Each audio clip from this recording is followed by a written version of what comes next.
Pas haratisjes të burgosurit Altin Gjoci nga Spitali Rajonal i Durrësit me datë 13 janar, një tjetër incident është shënuar një ditë më pas në burgun e sigurisë së lartë në Burrel.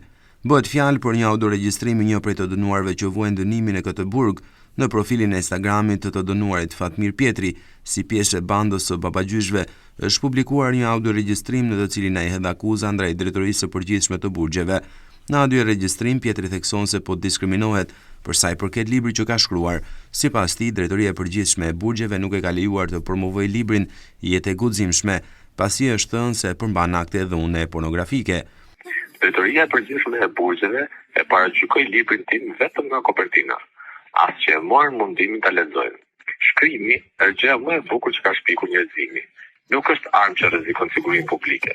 Mos e gjykoni këtë roman nga kopertina, sepse nuk e bën petku priftin, por njeriu që është brenda atij petku.